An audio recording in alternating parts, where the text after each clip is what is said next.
Well,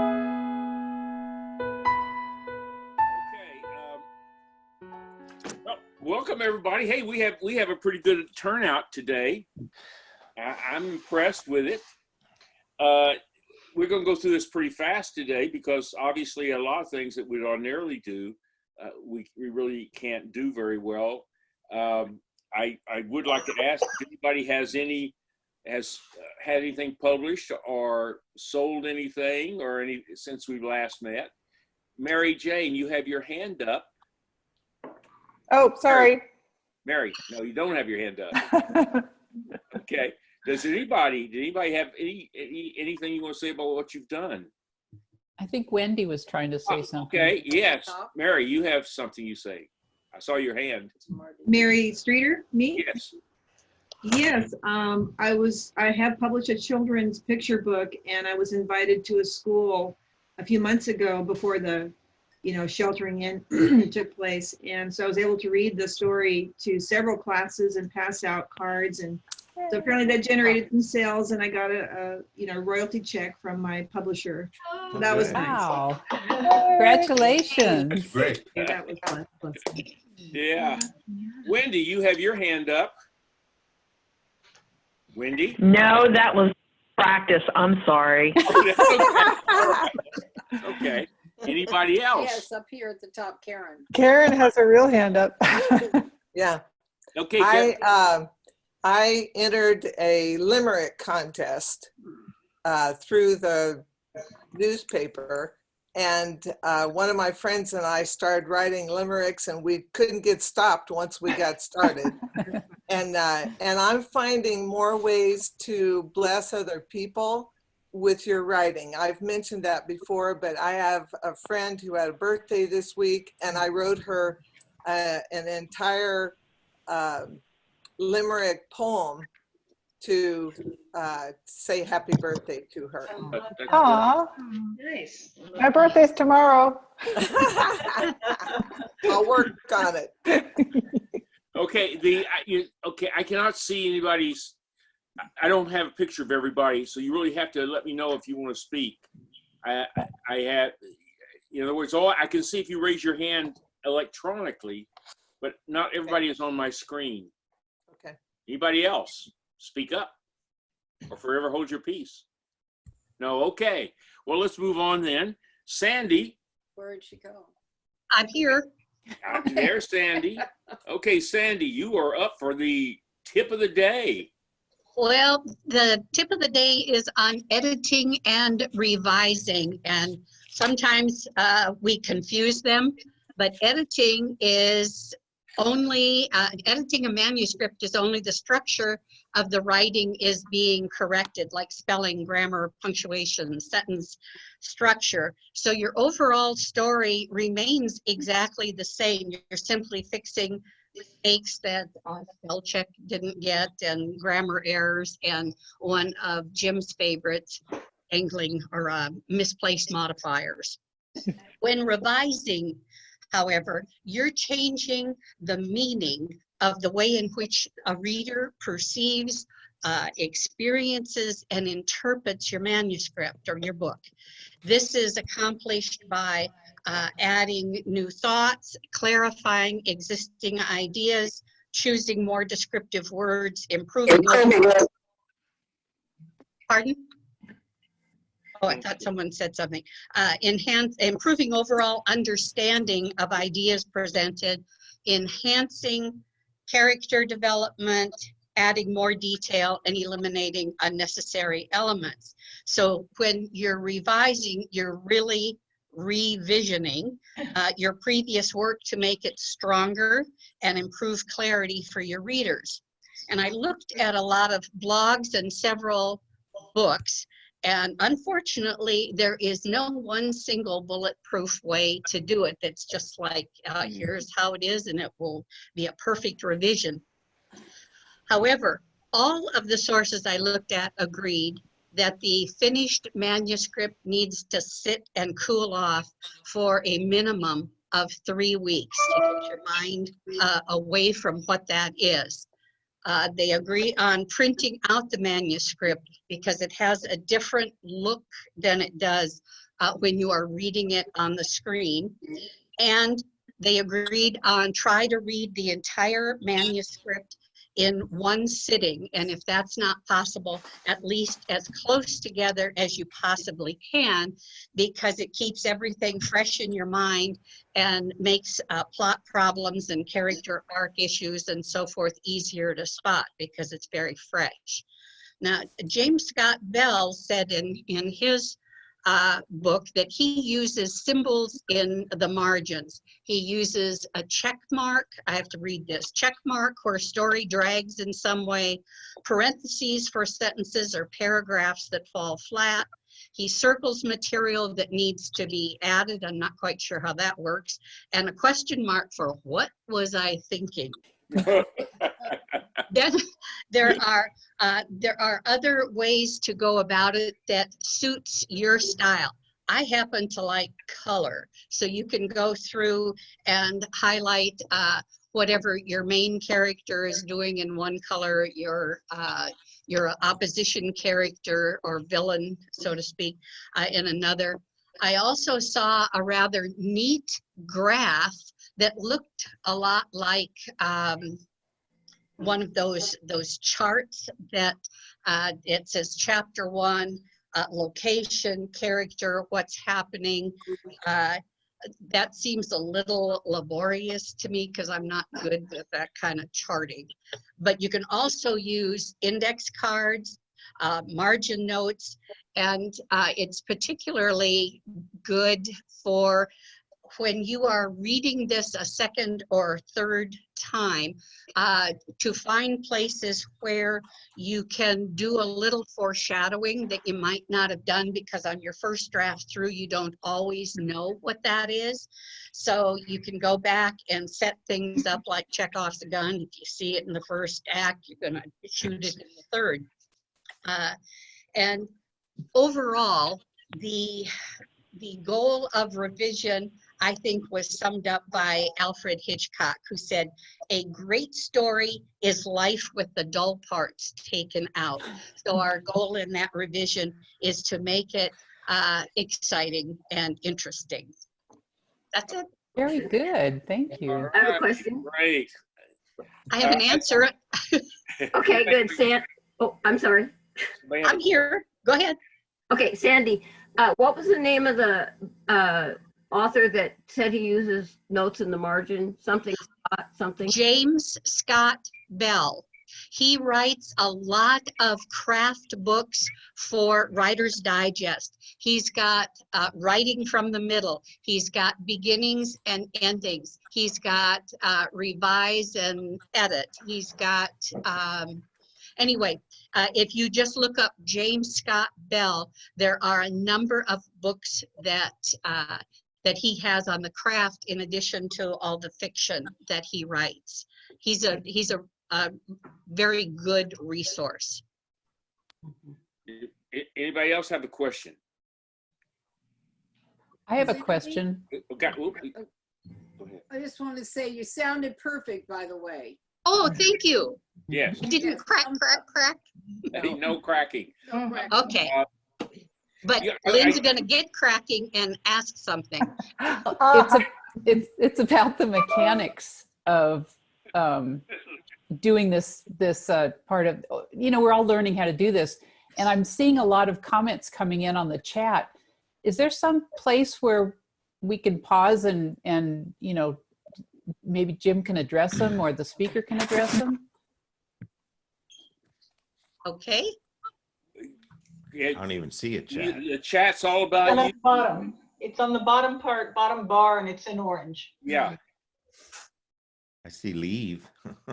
And one I failed to mention that I see here came from Mary, in that it helps to read out loud. You will catch a lot of things if you read out loud. You'll hear the cadence of your dialogue. You will find if you have a very long sentence or something that if you stumble at all, that's a pretty good indicator. You want to take another look at that, and that's an area that could use some revision. Definitely. There's also a feature that on your computer that will read it to you, and I've caught things that way. Okay. Really? Well, that's a Yeah, good I'd like to second that about editing. The thing I found about editing for me personally is that it's a personal thing. That and I do a lot of editing. I really spend as much time editing as I do writing, probably more in the long run. I always believe that art in any kind of writing occurs not in the first draft, but in the second or the third or the fourth. Probably not until you get to about the fifth time you're going over your manuscript do you really start creating some kind of art form, if that. I did meet one writer once named Robert Heinlein. Some of you may have heard of him. He wrote Stranger in a Strange Land. He said he never edited. Crazy. Which That's I always rare. found weird. Then I read Stranger in a Strange Land, and I said, yeah, he probably doesn't. I agree. At any rate. Yeah, it was great, Sandy. Thank you. One more note on Yeah. what you were saying with out loud. In the group that I run, which is a spec fic group, we have someone else in the group read the manuscript. And boy, what a rude awakening for the author, because what you think you wrote on the page may not be what other readers read. And it really points out, it illuminates exactly where your intent was not fulfilled. So we find that it's painful. It is so painful to hear someone else read your manuscript and either not put the emphasis where you thought it should be or completely misread a sentence, but that is what your readers are going to be doing. And it's a very informative exercise. Scary, but informative. Oh, I'm sorry. I can't remember if it was McKay or Saul Stein, but they said to have someone else read it, preferably the worst reader possible, because they won't, you will hear more of the issues and problems, because when we as authors read our own, we put the emphasis where we expect it to be and so on, and that may not be what the reader gets, so that that's something to consider as well. Okay, along that line, though, if you take that to its conclusion, it seems to me that there's a false positive there. Take Hemingway's short story, Hills Like White Elephants. He doesn't tell you where to put the emphasis in the last sentence. You have to figure it out. And if somebody doesn't figure it out, that's their fault. And if you had somebody else read that story, and Hemingway said, well, here, you read this, and he didn't get that last sentence and where the emphasis should go, the whole story falls apart.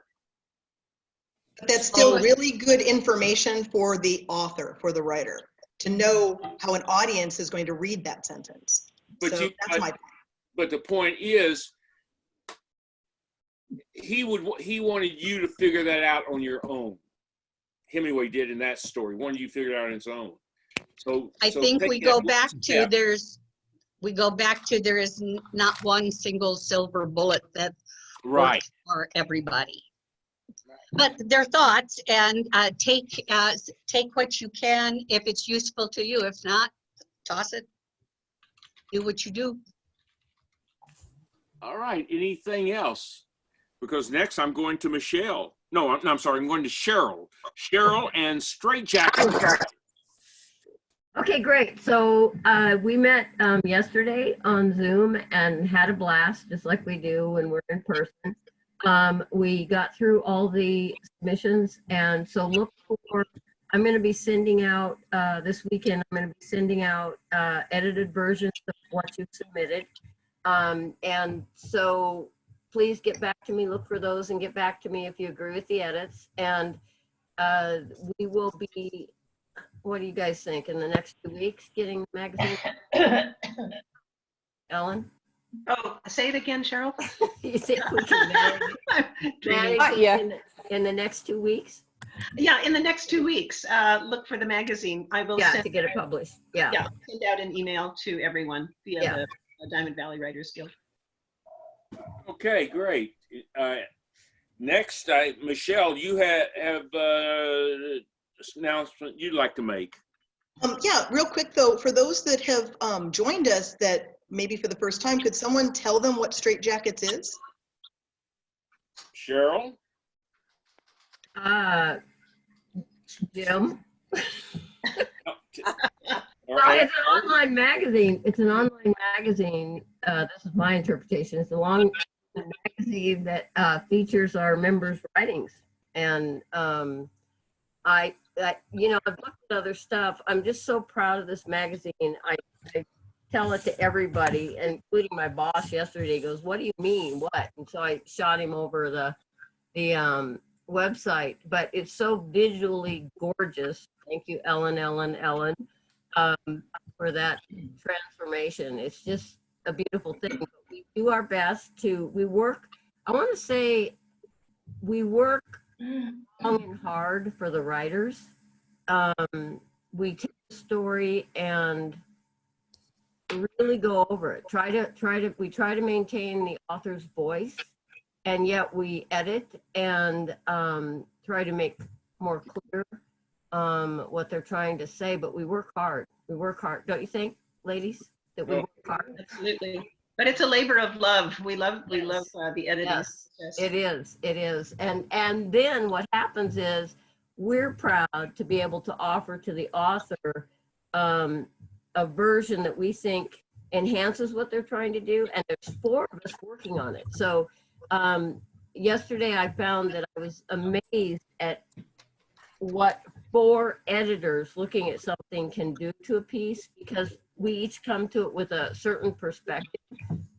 But when one editor says, yeah, but, and we go back and forth, I think we really bring out a great product for the author. That's my take on it. So one note on the name, because the name threw me off at first, that it's Straight Jackets, but as I understand, that's not a reference to insanity. It's a nod to Raymond Straight.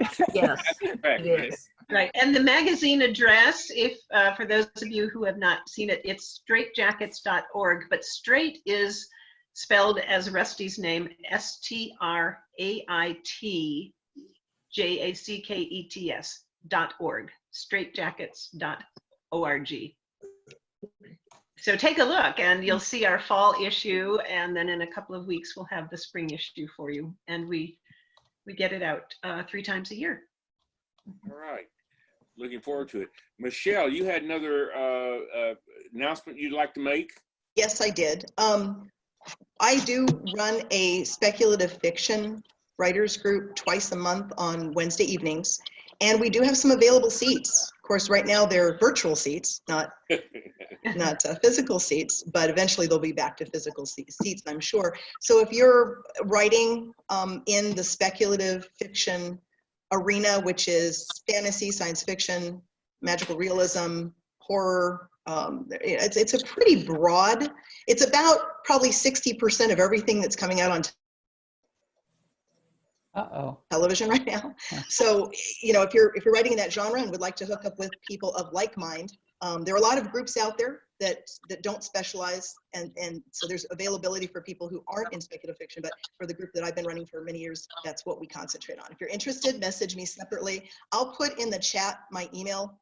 You can also go to my website and click on Twitter or Facebook and connect with me there, but I'll put that in the chat. And if you don't know how to do the chat, my phone number was in one of the things sent out this week on the dry run for this event, and you can text me on my phone number as well. Okay, that's it. All right. And at this spot, I think it's time for Karen. Yay! Yay, Karen!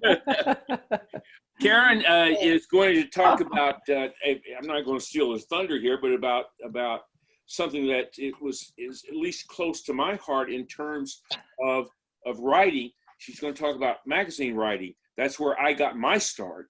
And I sold my first published works to magazines. and I built up a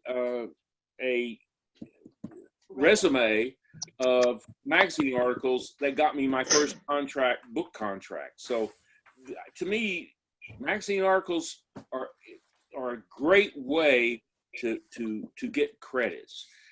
With that said, I'm going to turn it over to Karen. Karen, it's up to you now. It's all yours. Okay, I guess I don't have to wear this today, huh?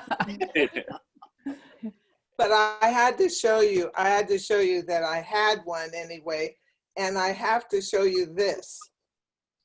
This is made out of an old sock. Is it laundered, I hope. Yeah.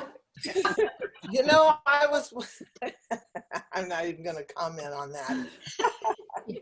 That's wise. So first of all, by show of hands, how many of you, is this your very first experience with Zoom? No? Everybody's done it before? Oh, hi, Jeannie. Jeannie raised her hand. Only one. Everybody's been doing it. Isn't that awesome? Okay, well, we had a wonderful Easter get together. We had about 25 people on Zoom, and we played bingo, and it was a blast. And then we had an Easter egg hunt, and I took my computer around, and people would call out, oh, I see a yellow one by the fireplace, and I see a green one by the sofa. And for my husband's birthday party, we had 31 people for a surprise birthday party. Aww. And it was great. Now, can everybody hear me okay? Yes. Yes. Okay, perfect. I'm like Jim. I got my street creds from writing for magazines. And I want to make one disclaimer, and that is I have not been writing for digital magazines. I'm talking about magazines that you can hold in your hand. That's the kind of magazines that we're going to talk about today. And you can, if you wave your hand, if you happen to be on my screen, I can see you, but there's about 25 people that aren't on my screen. So I won't be able to see them. I don't know how, I guess Jim could let me know. I can't see everybody either, so. Yeah. But anyway, we'll have questions at the end. How many of you that I can see have already written for magazines, several magazines? Mm-hmm. Ooh, not very many. Okay, there's a few. Okay. In 1984, a guy named Gordon Burgett wrote a book and taught a class at Cal State San Bernardino, a one-night class. And it was called How to Sell 75% of Your Freelance Work. And I went and took the class, and I did what he told us to do, and I started selling magazine articles. And the reason I called this class Don't Snicker or Dicker, it's quicker and slicker, is because when I think of my writing, my first book that I wrote on raising kids took me 6 years. The first novel I wrote took me about 30 years from the time I thought of the idea until I finally wrote it, until I finally got it published. But an article you can write in an hour and have it in the mail. 2 hours, maybe max. So, and the first book that I wrote, I got a $500 advance and 49 cents per book that was sold. And yet you can write an article and get paid maybe nothing because it's a magazine that doesn't pay anything, or maybe hundreds of dollars. The point is you haven't spent 30 years writing the darn thing. And you know whether they're going to take it or they aren't going to take it. The second book that I wrote, there was a girl, I wanted to tell you about this because it's one of my favorite stories. There was a girl who said, anything you know, you should write a book about it. And so I was going to a writer's conference And in 3 days, I heard Kinko's was having a sale. In 3 days, I wrote a book called Do the Right Thing. It's just a little manual on how to write for magazines, how to sell to magazines. And I sold, they cost me $1.29 to print, and I sold them for $10 a piece like pancakes. So, you know, I just, the novel writing is fun, but my goodness, you have slaved for so long. So, until of course you get into NaNoWriMo, and then it happens pretty fast. Okay, so where do you get your ideas? You know, writing a magazine article can happen by accident. I was writing a letter to my mother one day, and I had just been to a place that had mulberry trees. And as I kicked through the leaves of the mulberry tree, I was reminded of my dad's mulberry tree and how the boys used to come over and swing from its limbs and show off how strong they were. And they would tease my dad that they were going to carve their names in his treasured tree, and how my dad always wished that all the leaves would come down in one day, so he would send my sister and I up into the limbs to shake all the branches and try to get them all to come down in one day. So I'm writing this story to my mom, just memories about this tree and how much it meant to me. When I got finished, I just cut that out, sent it to a magazine, and sold it. So I think sometimes magazine articles just happen by accident. They're so easy to do. You can get ideas from anything or anybody, and how-tos are the easiest. So if you know how to do something, it doesn't make any difference what it is. A how-to article is easy to sell. The trick is to sell it in the right place. Most people who have started out writing for magazines made the biggest mistake of all. The biggest mistake of all is to write an article and send it to a magazine. You will get a rejection. And then people think, well, I'm a lousy writer. I'm not going to write for magazines. It's not any fun. But I'll tell you what the trick is. Personal profiles. Magazines love personal profiles. So if you know somebody that's important, you can write a story about them. Fillers, if you're funny and you like to write funny stuff, they love fillers because they never know how much space they're going to have to fill up. I had a friend who had 9 kids, and when she went to the hospital, she left a to-do list for her husband to take care of the other 8 kids. It was on a little skinny piece of paper. She tacked it on the wall. It went all the way down the wall and across the room, all the instructions of the things he needed to do for those 8 kids while she was in the hospital. He took it off, sent it to a magazine, and they published it and paid. Oh my goodness. So that's why I'm saying you can write an article by accident, just about something that's happened to you, some tiny little snippet of life. And aren't those the favorite ones that you like to read? They are to me anyway. For a while, I wrote for an alumni magazine. And you may be saying, well, let's see, you know, don't all of your colleges send out alumni magazines?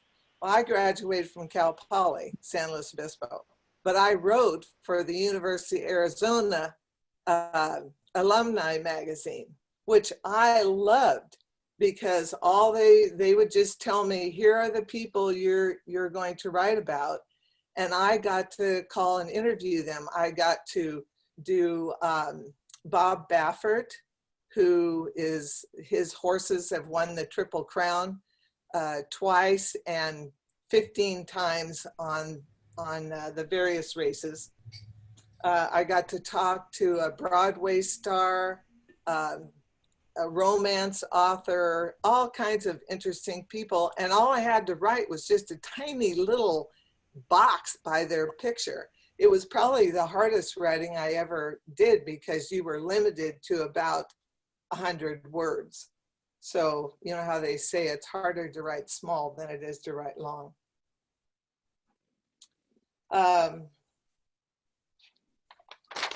Where do I find my magazines? Okay, there are 4 places that I would recommend that you find the magazines to write for. One of them, of course, is Writer's Market. And this comes out annually, and it has book publishers as well as magazines. It's a huge book. And the first time I ever bought one of these, I think I stayed up all night. I got so excited about all the opportunities they are. And this is not exhaustive. There are a lot more magazines than what are listed in this book. Another place, I happen to be a Christian, and so I look at the Christian Writers Market Guide, and it comes out every year or two. And the third place would be to go into Barnes and Noble and just look through the racks and see what's there that you're interested in, or that you would have something that they would want. You know, but don't write. I keep saying, don't write yet. You're just shopping. I call it prospecting, but I've had friends who called me a writing prostitute because I'm looking for the magazine who wants what I have, okay? Or I want to have what they're asking for. So I'm not doing a literary work. I'm not, when you're doing a book, that's different. I just want to fill their need of what it is that they're looking for. And oftentimes people write an article that they love, but then they send it to the wrong magazine. They send it to a magazine that won't take it. So I take the Writer's Market, and the first thing I do is I start looking for magazines that pay on acceptance, unless you just want to write for free. And if you want to build street creds, you can do that by just writing for magazines that don't pay anything, because they're more likely to take your stuff. They don't have to pay for it. So when I first started, I wrote for magazines that didn't necessarily pay anything. One of the first articles I wrote was how to start quitting, and I had just quit smoking. And so I wrote an article about quitting smoking and sent it to this little tiny magazine in Canada, which, mind you, made me an international writer right off the bat. So, and they took it. So on acceptance, you don't really want to write for a magazine that says they pay on publication. I wrote an article about my husband for a Midwestern magazine. Oh my gosh, I can't even tell you how many years ago. And they paid on publication. Well, they can hold that article for years and years and years, and you can't do anything with it because they're still holding it. And I've written back to them a couple of times, and they always say, oh, no, that's still in our files. So publication is not your best bet. The second thing I look at is I look to see if they welcome freelancers. Because if you see that it's 5% freelance written, that means their staff is writing most of the articles. Don't go there. You don't, you know, you're competing against their staff. Then there's just a whole, well, I'll turn to one, for example. Okay, I'll go to the very first one called AKC Gazette. It's an animal magazine. And I've always wanted to publish this article about a dog that we had that, well, I'll show you his friend. Here's his friend. Can you see it? Oh. And that's his dish. That's the dog's dish. And here is the two of them eating out of it together. Oh. Can you see it? Yeah. It's a shot from behind, by the way. Oh, yeah. In case we didn't notice. As if you didn't notice, yeah. Anyway, So I look at that magazine and it says 85% freelance written. Hey, that's a good sign. That means I've got a good chance. It says it's a monthly magazine and it's about purebred dogs. Well, our dog was half-bred, not purebred. It says we are not a pet magazine. Okay, that gives me a clue. It was established in 1889. Well, it's been around for a long time and the circulation is 60,000. And a byline is given. That means they'll put my name on the article. There's nothing more annoying than writing an article and you don't get your name on it. But it pays on publication. So I probably wouldn't be excited about that.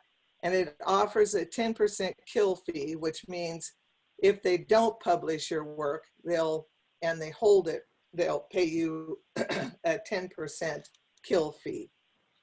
Publishes an average of 6 months after acceptance. And they take seasonal, let's see, and I circled, they accept queries by mail. You have to, well, we'll get to queries. We'll talk about that. That's the most important part. But here's what they want: general interest, how-to, humor, interviews, photo features. Now see, if you have photos, if you tell them you have photos of something, that's a big plus when you're selling an article. I've had several articles published just because I had photos. So I tell people, take pictures of everything. You never know when you're going to want to use it. It says no poetry. So if they say no poetry, don't even try. You hear me, Howard?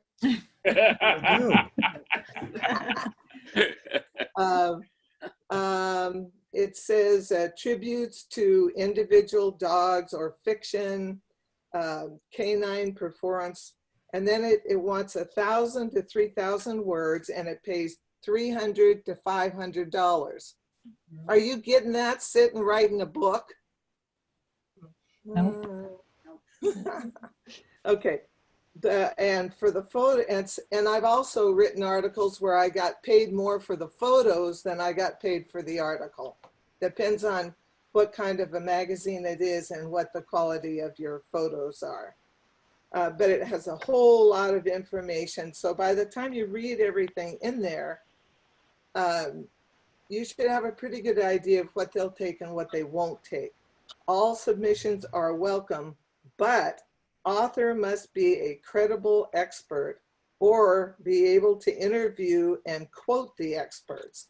Okay, so I'm not an expert and my dog wasn't purebred, but it says humorous features or personal experiences relative to purebred dogs should have broader application. So who knows? You know, that might be worth a try, but since it's published on publication, I don't know if I would try that one or not. Oops. So I'm just going to go through a couple of things that I found while I was on there. When I'm looking, like, let's say I was looking in the animal category. We'll just stick with animals for right now. Everybody's got a dog or a cat or something. I might find 3 of them that I liked, but I'm going to try for the one that pays the most money first. And I'm going to try for the one that pays on acceptance first. And then I'll tell you what to do with the list. But I try to have a list. So let's say I'm going to try that one. I'll make a file that says AKC or animal. And then I'll write the date of when I started my quest. I'll tell you about that. Okay, so I'll list 3 of them that look like they might take something about animals. Now, some, again, I said some of them don't pay you anything, and some of them will pay $1 a word, $2 a word, $5 a word, depends. So I'm just looking, I just looked through this book as I was preparing my lesson, and here are some things that stirred me up. Okay, there's a magazine called Miniature Donkey. All right, I have 2 donkeys that live right next door to me, good old Darla and Maribel. and Maribel is pregnant.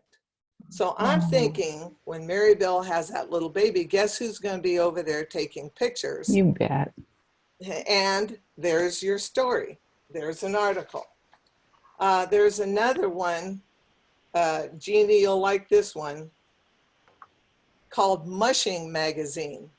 And my friend Jeannie, who's on here someplace, I can't see her now, but she's on the next page somewhere. Her brother-in-law runs the Iditarod and has many times. He would be perfect for me to interview and do an article, a profile article on him. Win or lose, how many people do articles on guys that do the Iditarod or even know them? Young writer, okay? We have a young writer in our neighborhood. She's about 15. I could go do something on her. I think it's pretty funny because she walks her horse around the block. I keep telling her she's supposed to be on top of it. There's one of the magazines was named Art Link, and it pays $300. And I know lots of artists who do some really phenomenal art. In fact, I have some of it hanging in my home that I could do articles on, do a profile article on. However, when I read the parameters, they deal with Australian artists. So I'm out, can't do that one. There was an architectural magazine. Now see, I don't know anything about any of these things. But architecture, now my father-in-law actually designed the steelwork on top of the Empire State Building that was added later on. My father-in-law. So I could do an article on him for an architecture magazine. Southwest Art is a coffee table magazine. And I happen to know an Indian artist named Robert Freeman. And I decided to do an article on him. And he said, you'll never get it published in that magazine. It's too high class and other people have tried.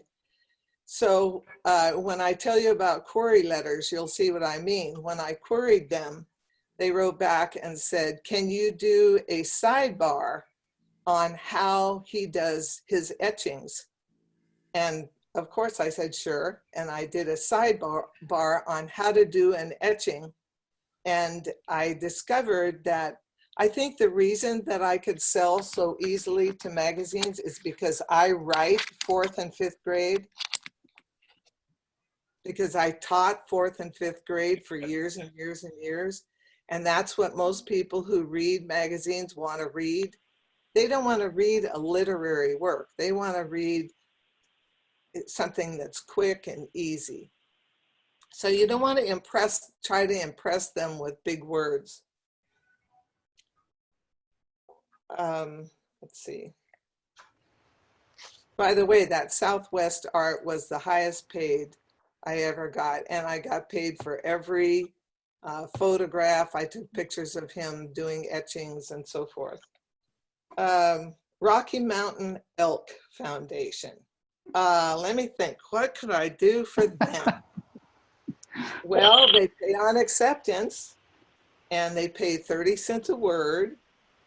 And my husband and my son-in-law have a trick way to load a 500-pound elk into the back of a pickup just with the two of them.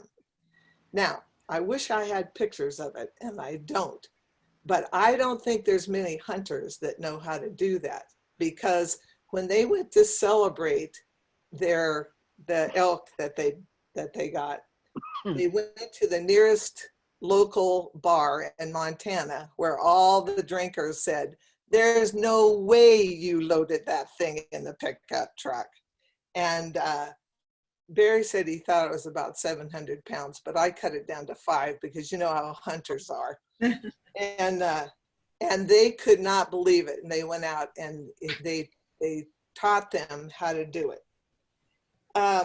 Western Horseman. I'm married to a cowboy, so I have written and written and written for Western Horseman.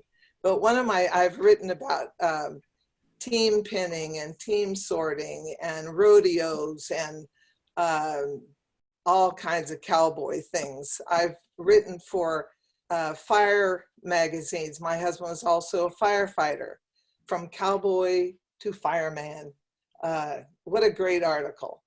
But anyway, one day my husband was on a roundup and there was a cow that, you know what a cattle guard is? A cattle guard, it's the thing that goes across the road and cows aren't supposed to try to walk across it. Well, old Bossy had tried to walk across it and she was in there all 4 legs down. So these cowboys figured out a way how to get that cow out of there without breaking her legs, which is another thing that usually happens. And they got her out, but somebody was there taking pictures of the whole thing. So he brought the pictures home. I sent the pictures to Western Horseman. Boom, I've got an article. How to get Bossy out of the cattle guard. I'm telling you, it's so much fun to write for magazines. Okay, there was another one called American Iron. It's about Harley Davidsons. Okay, Harley Davidson. Well, I used to have a motorcycle, by golly. What could I write for Harley Davidson? Well, I had a friend who took an early retirement at 50 and signed up for the Harley Davidson Mechanic School in Arizona. So I thought, oh, I could write an article about him. How interesting. Here he was, a mathematician, and he decided to go be a Harley mechanic. So I called I didn't call the magazine, I queried them. The guy wrote back and he said, no, not interested, but would you be interested in writing an article about Harley mechanics and what makes them different? Why, heck yeah. What do I know about Harley mechanics, you know? And for the next 4 Saturdays, I sat on the phone and I talked to Harley mechanics all the way from Florida to California and interviewed them. It was the most darn fun. There is a female Harley mechanic in San Bernardino, maybe not still, but then, who weighed 110 pounds and didn't have a single tattoo. I'm just saying. And it was so much fun. Well, then I got the idea, well, I think I'll go over to Arizona to that school and take some pictures at the mechanic school. So I called the editor and I said, would you, because they will pay your way if they want you to do an off-site thing.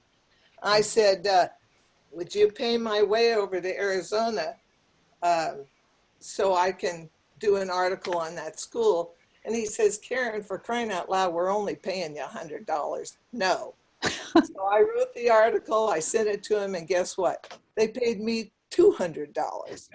So evidently they liked what I wrote. Quilting. I don't quilt, nor do I want to, but I know people who do. And when I was in the 5th grade, our 5th grade teacher had us quilt squares, and then she put them together and made a lap quilt for herself. So when I taught 5th grade, I had all the kids made squares and threw them in a box to be forgotten. And about 10 years later, I donated that box to a church, forgetting that all those squares the kids had made were in the bottom of the box. And one day on my classroom door, here came a knock, and this lady in an electric wheelchair had come 2 miles underneath the freeway and around where my school was to bring me the quilt that they had finished when they found the squares in the box. Oh. Wrote a story about it, sold it. Okay, kit planes. What do I know about kit planes? Well, another one of my brother-in-laws built a kit plane, and his first flight out, he landed it in a cow pasture, and he was more afraid of the cows than he was of his crash landing. And I thought, what a great story. I could write that. I wrote a lot of things for computer magazines about kids and when I was teaching computers to kids. Okay, going on. Arthritis. Heck, we could all write about arthritis, couldn't we, for our arthritis magazine? I'm now doing something called myofascia release therapy. I bet you a lot. How many of you have heard of myofascia release therapy? See there? I could write about that. There's a cartoon magazine. I know 2 or 3 very famous cartoonists that I could write profiles on. Am I boring you yet? No.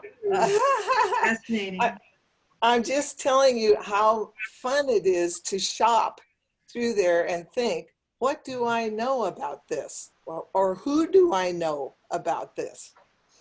Chicken Soup for the Soul actually pays $200. And all of you have those inspirational stories of things that happen in your life that you can write. And those are great because you know they're gonna, they may not take your story, but you know the book's gonna get published. Let's see. I found one called 5 Points That Takes Essays, and they pay $15 a page. I saw one called Makeup Artists, and when I played Cher with Sonny and Cher a couple of years ago and did a show in Temecula, a makeup artist came because you probably could guess a little bit of change needed to be made here to make me look like Cher. And so I could write about her, but think about this. If I write about her, who's the big winner? I get the article, I get my name in a magazine, but suddenly everybody knows about her. So you see, sometimes it's a two-way win when you do this. Let's see, I just thought of one. Well, it's just like that Robert Freeman one for Southwest Art. Don't you know what that did for his popularity to be published in a magazine like that? So sometimes you're doing it to, I just read Kathy Macias' book. She spoke at our guild a couple of months ago that I really, really, really liked. And I saw, and I know she's a Christian, and I saw in the Christian writers book, Market Guide, that there are a lot of places where you can write writer reviews. And I thought, oh, what a great place to put something nice about another writer that you really enjoyed. And a lot of your magazines will take reviews about things that apply to their topic, to their subject matter. Now, I see Mary's on here, Mary Putnam, and I was thinking about, wouldn't it be fun, Mary, for me to write a story about Dave and how Dave got published? And I know Dave told the story the day he came, her husband, but when I met him on the treadmill, I think at the gym or at Toastmasters, one or the other, he had written about 26 or 8 books and never had one published. And that just impressed me all over the place. So I was, gosh, all of a sudden I lost a word. I was not snorkeling in Bora Bora. I was not scuba diving. What was I doing, Mary? Snorkeling. You were snorkeling. I was snorkeling in Bora Bora, okay? And as we got back on the boat, my husband and I sat down with this couple, and she said she was a writer. Well, immediately I was attracted to her, and she said, yeah, and my husband is my publisher. Well, that's great. And then I said, hey, I know this guy that's written 25 or 26 books and he's never been published. You know, what advice would you have for him? I think he's tried agents and everything. And he said, have him send me your book, his book, and write a little note that we met snorkeling in Bora Bora. And so I did. And Mary, how many of his books have they published now? We're working on number 8 right now that comes out in 2021. Thank you, Karen. You're awesome. There you go. So you never know what's going to lead you down the, but you know what? Part of it is meeting people. And we all need to go snorkeling in Bora Bora. Yeah, Well, baby. we have to do that too. Yeah, that's a small thing. Yeah, but let's see what else. American journalism takes exposés. See, they pay a lot. They pay $1,500 to $2,000, but that's an expose magazine. I don't know anybody I want to expose right now. So, and if I did, it probably wouldn't be important enough for anybody to care, right? My next, maybe, I don't know. Ski patrol. Let's see. I skied twice, poorly, but my brother-in-law, who built the kid plane, used to be on the ski patrol. Now, see, that's not very interesting. The interesting part about him was, though, one day he skied down the hill to help a lady, skied into her and broke her leg, which I thought was hilarious. So I could do a humor, and they take humor. So, you know, I could do something like that. There was in Temecula, there used to be a bar called the Long. Hey, am I going over time, Jim? Well, you got a few more minutes there. Oh, it's 10:30. What time do you want me to quit? Well, we go from what, 9:30 to 11. I need a couple of minutes at the end. Okay. You're getting a question on query letters. Yeah, we'd love to hear about. I want to get there. Yeah, reunions. You know, everybody has family reunions. Unfortunately, that magazine just closed down, but I think I wrote 8 articles for them, various things about family reunions. I think the one magazine I want to mention before I go into the query letters is I always wanted to be a missionary, and my husband said, "Knock yourself out, just don't leave the block." So I made little loaves of bread, and I took them around we lived in the country, so it was a long block. And I went to each house, gave them a little loaf of bread, and said, "Hi, I'm Karen. I'm a Christian. Can I pray for you?" And every single person invited me in, and I got to hear their whole life stories. Everybody has a wonderful story. And so when I was telling somebody about it one time, maybe 10 years later, and they said, "You ought to write an article about that." I said, "Oh yeah, I should." So I did. I wrote an article to a magazine that has 3 million circulation. And that's Billy Graham's magazine, Decision. And they published it. And the day it came out, I got emails from India, one of the African countries that I can't say the name right now. And as the sun came up and people read the article all across the United States, people contacted me.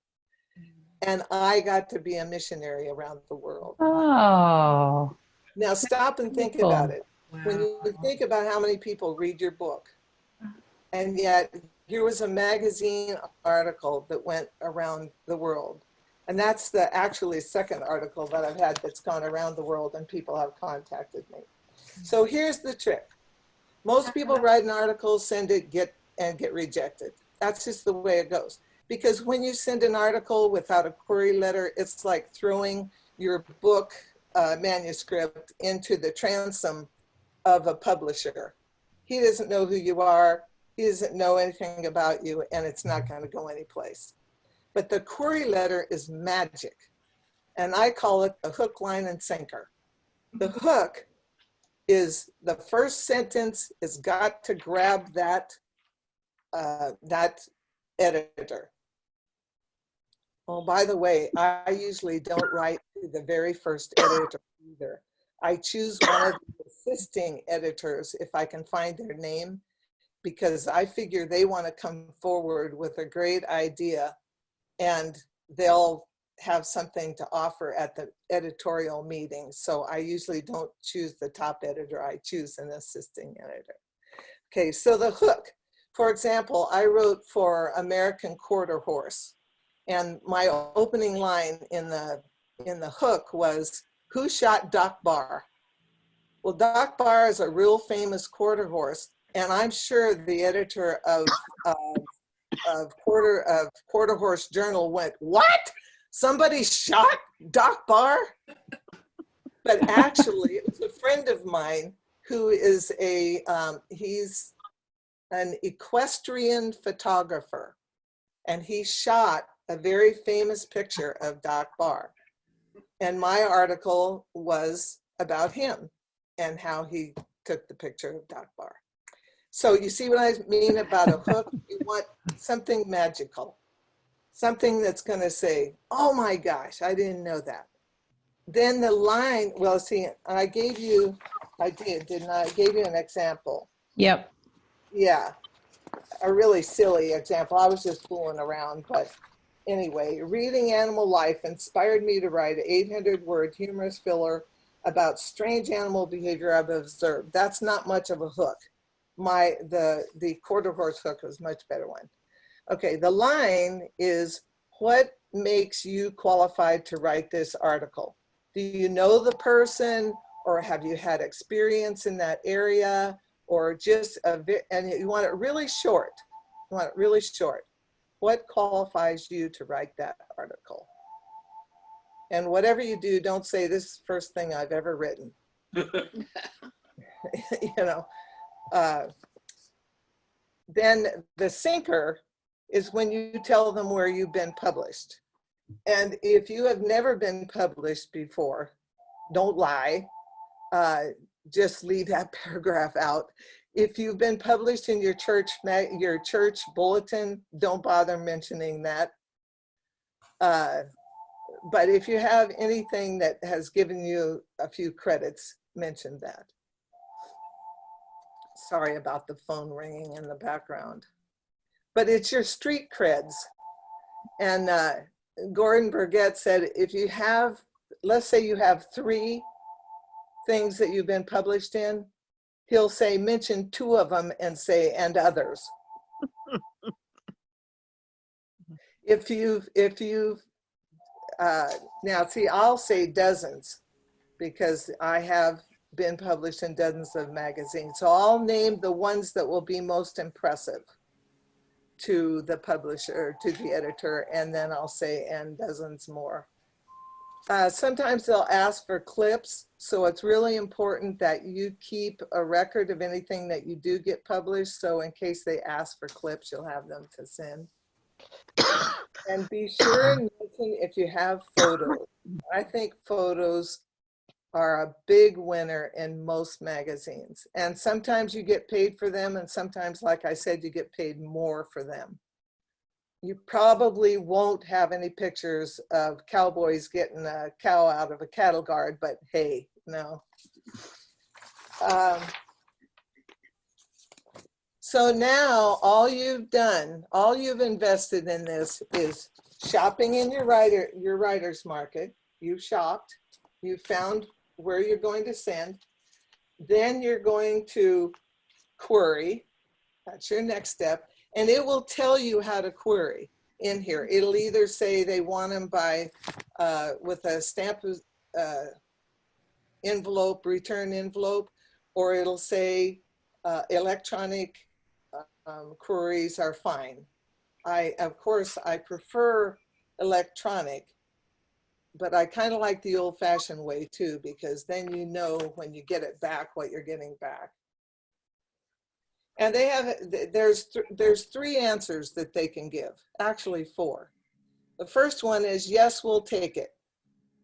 And if they say, yes, we like your idea, you have 3 weeks to write it and get the manuscript to them.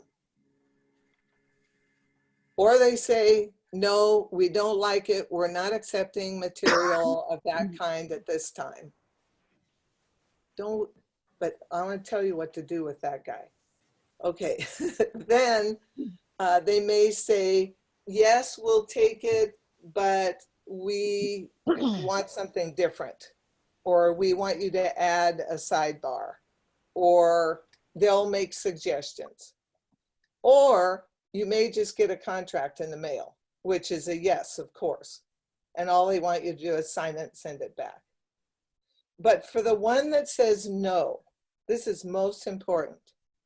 Do not let that sit on your desk. I always say it is not a rejection as long as you can get that query letter back in the mail to the next person on your list. Don't let it sit there and mold and make you feel bad because it's the name of the game. You're gonna get rejections, but you're also going to get acceptances because you're all good writers already. And you can mention that you've written books. You don't have to have been published in a magazine. Okay, let's see what else. Oh, and I tried, when I was doing it actively, I tried to keep 10 query letters at a time going. And then that way, it's sort of like a game. You'd get something back in the mail all the time, and it would keep you energized and excited about continuing. And keep a file so you know who you queried, when you queried, so you can keep track of that. And don't just think that there was a guy from Murrieta who was a professional whistler, and he was on Johnny Carson show one night. And I thought, oh, he's from Murrieta. I could go meet him. I could have him whistle to me. Then I start looking for magazines. 1, he was Black. 2, he was in the Navy. 3, he was a musician. 4, he was from Pennsylvania. 5, he was from Murrieta. 6, he had been on the Johnny Carson show. I'm thinking, so I make myself a little wheel with all these different areas that I could query, and you'll never guess which one took it. The Pennsylvania magazine. About I guess they were proud of them, so that was good. They took it. I think I've just about covered everything. Let's see, and I also gave you a copy of what the heading of a manuscript should look like. You probably knew that already, but that's the example that has the word count and everything up there. And of course, you still have to edit. You don't want to send any junk in, and you don't want to send in anything that's not in the style that you're used to writing. There was one other thing I was going to tell you about is this. I don't know if you know of Haro, H-A-R-O, at helpareporter.com.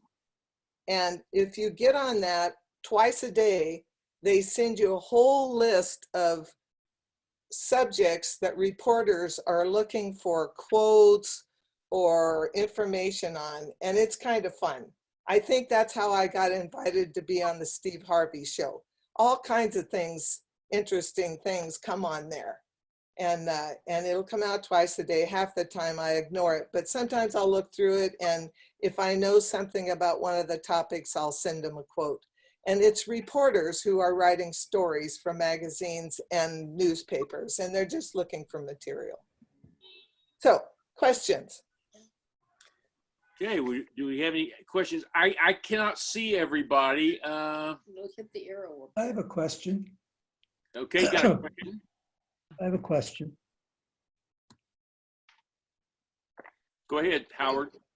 Yes. Once they accept the material, is it then their material from then on? Ooh, good question. That's a great question. It will tell you in the writer's market whether they buy first rights, all rights. First rights mean they're buying the rights just to print it once.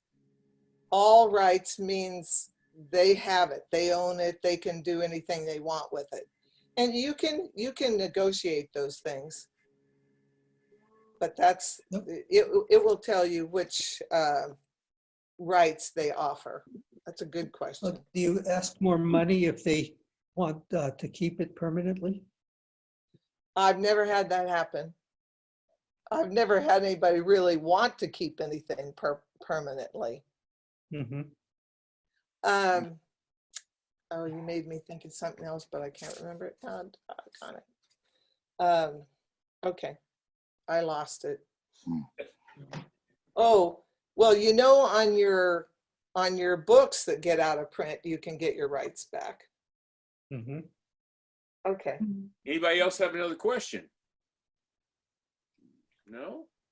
Okay. Well, I got a question from Dan. Yeah, I'm just curious, Karen, if you ever wrote an article about that play we did. No, I haven't yet, but wouldn't that be an interesting experience? How do three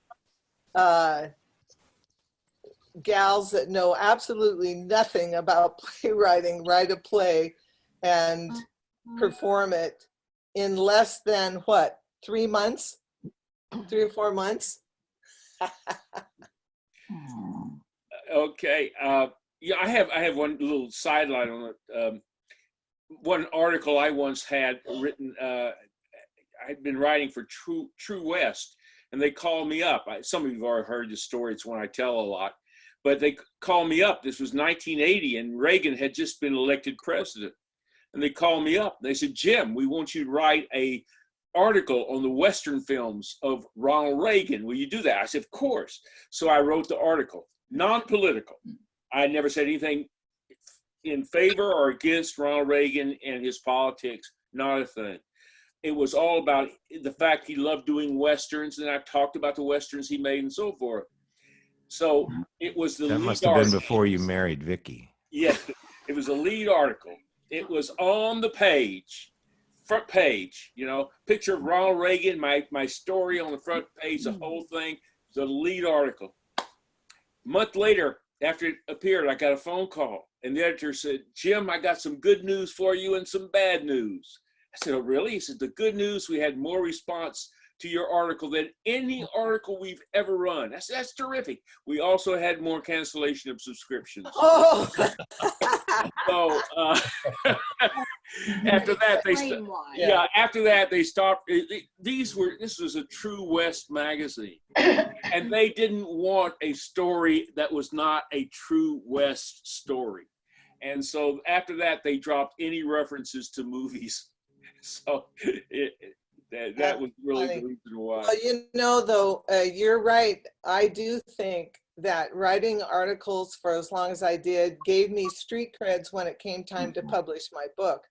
Because the first book I published with a traditional publisher. And I'm not sure that would have happened if they didn't know that I had written for a bunch of magazines. Yeah, also, I was going to say, you know, sometimes we have not because we asked not. And when my son was 12, he's 54 now, he played Pop Warner football. And talk about boring. I mean, they lost by 32 points every single Saturday. And so I would write like a Irma Bombeck hilarious story about the football game every Saturday and send it to the newspaper. And of course, you know, Murrieta was little then. And so they published my column about Pop Warner football and how they lost by 32 points every week.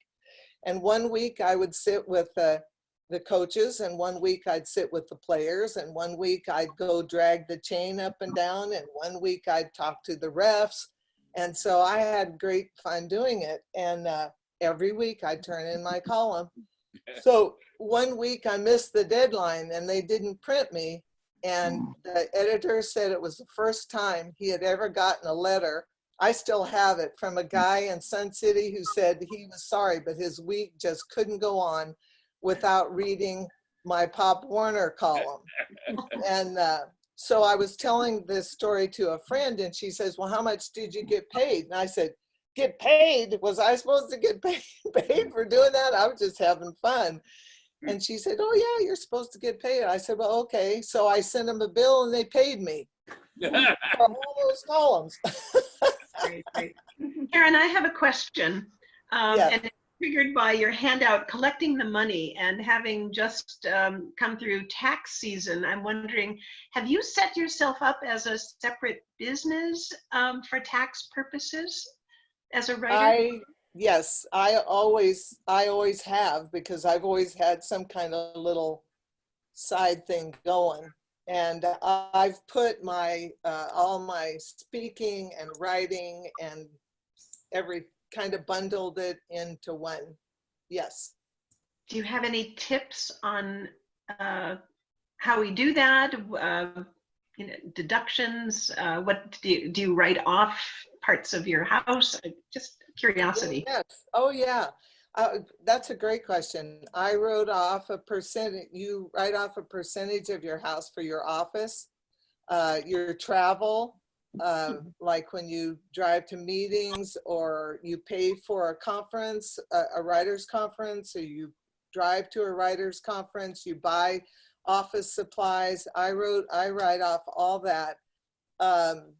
And now this last year is the first year I don't think I made any money. And lately, in the last couple of years, every cent that has come in to me, I donate to Rady Children's Hospital that saved my grandson from brain cancer. So it's kind of a wash, you know. So I didn't have any real money that I could claim last year. And my CPA said, really be nice if you would sell that novel that you just finished to a traditional publisher. Because the first novel I wrote, I sold to a print on demand. So it cost me to pay to have it printed. Great. And it was all write-off, but I'm not very good at keeping track of sales, and I usually end up giving away more books than I sell. Now, see, Mary Putnam, she would be a good one to talk to about that, because they're out there doing book signings and really trying to crank up the book sales. I'm terrible at that. Thank you. I use them for house guest presents. Excuse me, I gotta go now, but thank you very much for inviting me. I really enjoyed it. Okay, along. Bye. Karen, you did a great job. I'd like to give everybody a applause there. Thank Terrific. you. Awesome.